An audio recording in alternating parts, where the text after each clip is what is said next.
Hey guys, thanks once again for coming and watching Game Strategy and Review. We just got finished with the game of Maria, which I managed to win. I think it was because I cut the beard. Um, Best darn three-player game that we really have ever played before.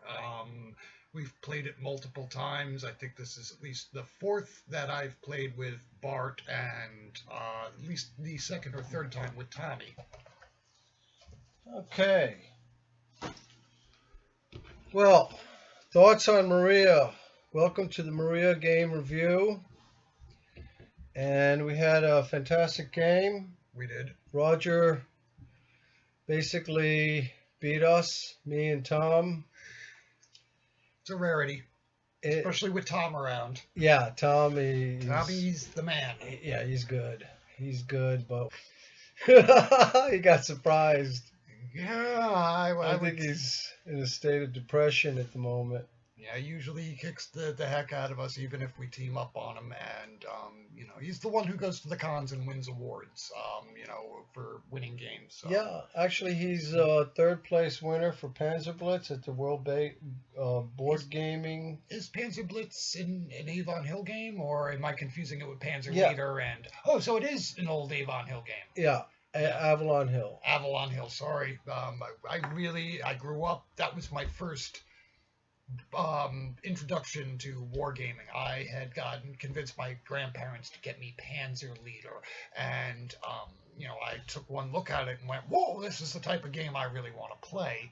And unfortunately, it took years and years before I met anybody who was capable of playing it with me and stuff. So it sat around for years, got lost, and then like when I ran into Bart, he knew exactly what I was talking about, and he actually has a lot of these games, which we might actually get to do one time. Maybe we do.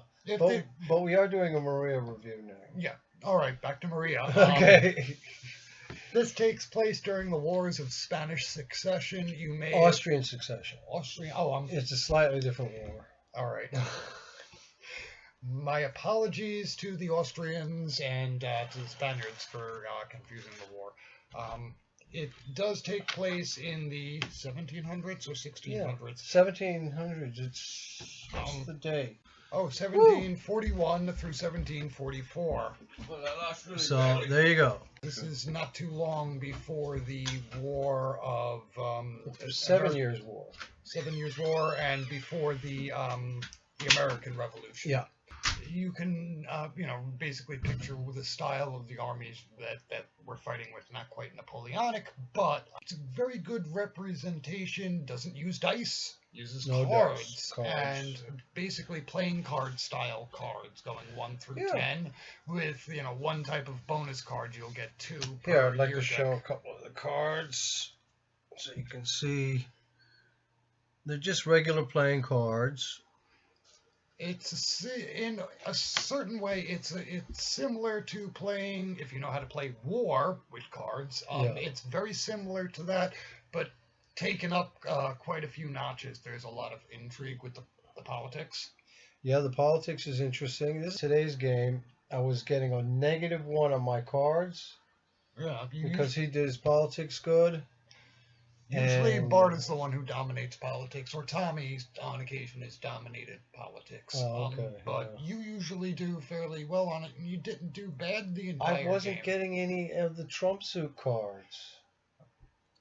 That does happen. It's also the luck of the draw. If you're going and not getting the cards that you need, for the politics or for the space that you're fighting in.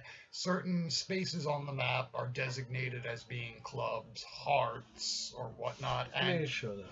you may actually be fighting in one and your opponent is in another suit. For example, here's a heart. Any battle that occurs within this square, you need hearts. Spades, diamonds, for example. If one guy's on one side of the town and the other guy's in the other town, this guy will be fighting with hearts and that guy will be fighting with clubs. So it's kind of interesting, the combat system. You might want to maneuver your armies in such a way that you're fighting somewhere where you're strong. Yeah. There's a That lot helps. of that Yeah. going into forethought. There's also ways of boosting up your armies. It's played with pencil and scratch paper as well because you reduce people by a certain amount. You're gonna need your pencils. And you're going to definitely need to go and make little photocopies and stuff. These Yeah. things just help tremendously. Each side, and there are 3 sides, get their own sheet. I was playing Prussia along with Saxony and the Pragmatic Army, which is located in the Netherlands. Nederlander. Bart played France and Bavaria, whereas Tom was Austria, Hungary. We basically chewed them up alive there. We both we didn't even think about teaming up. It was more or less that basically the way it worked out. So because we were both strong at that time, we just thought it would be a good idea. I did ask Tom if he wanted a truce, which is possible to do after I had achieved a certain amount of objectives. I could ask him, or he could ask me if he wanted a truce. He didn't elect to go for it, and because of that, I think that was the reason I was able to sweep through. I had used up my little objective markers by putting them all over his cities. If he had just simply called a truce, I would have had to have taken half of them back and removed my armies from his country. I'd had no problems, and I had brought down my last army from guarding the Russian border, which was good. He got that. And there's a lot of little gears within gears in this game, which is nice.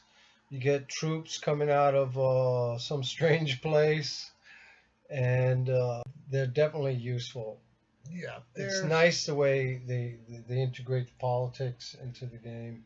There's a lot of different ways to win. It's not you can win straight up by fighting. That's possible. However, there are the politics, and there's a lot involved in the politics, including being able to add in ways for your army to just straight up win. But the way the system is, it's just very, in a way, it's strange. I've never played a 3-player game. Games are usually, either solitary or for 2 people or for teams that are even. It's usually not a 3-player situation in most games. Or a free-for-all, like, multiplayer game, but, like, specifically games for 3 players. This is, I'm not going to say it's some incredibly realistic war game. That's not what it's about. However, it does feel like you're playing the War of Austrian Succession. Yes, it actually does. There are certain logistics that you have to follow, which would have actually happened at the time. Yeah, you have supply as an important consideration. And the road system that they had to actually utilize. If you have everything along a major road system and you can force march your guys, you get a better chance of getting in there quickly. However, you just don't get to take the cities along the way. Well, you can't go through an enemy city. Oh, you're right. It would stop you, but forced marching can help you get your troops up. Fortress is the term. Yeah. But it's undeniably one of the, like I said, best games for 3 players. Not only that, the learning curve is... it's really good in the fact that you could learn the game one time, and the next time you play it, though it'll be a completely different game, you pick up on it very quickly. Even though we look through the rules a lot, and you'll probably notice that in the playthrough, we basically really knew what we were doing, and we did get to go at it. We all had a good battle, in which case each one of us got to knock the other guy pretty far across the board. Yeah. I did it to Tom did it to me, Tom did it to Bart did it to Tom. We were knocking each other around. Yeah. And it was a lot of fun. It really was, especially in the end when you totally decimated his stacked armies. Oh, yeah. I decimated it. That was pretty rough for him. Especially considering, usually if you've got a stacked army, usually there's a significant amount of guys going there, and he had just a little over the minimum on each one of them. It wasn't even the equivalent of having half of one, army there. So he did take a beating because Bart threw down some very high cards. Okay. Overall, I love Maria. I mean, I've noticed that people do sing the West Side Story song, but I like to sing the Sound of Music song. What do you do with a girl like Maria? Okay, so excellent game. Maria, highly recommended if you're not a stickler for realism and you just want a nice fun game. As far as learning, I've noticed that learners usually don't do politics. No, they don't. The first game But that you play, you probably won't. yeah, it's another level to the game. Second game, you probably will, Yeah, and it's interesting enough that you want to play a second game. yeah. It's a game that we keep on coming back to and always enjoy it.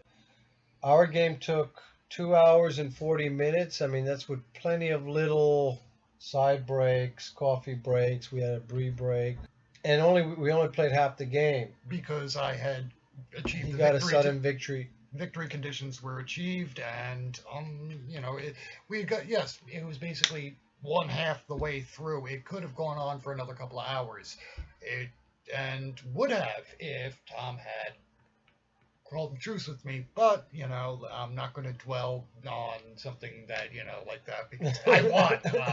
I'm happy. Thank you once again, and Thanks. I hope you guys will come back and see us again here at Game Strategy and Reviews. And thank you, and have a good night. Okay, good night. Take care. Good night from Jersey City. Yep, and it is night. Okay, bye.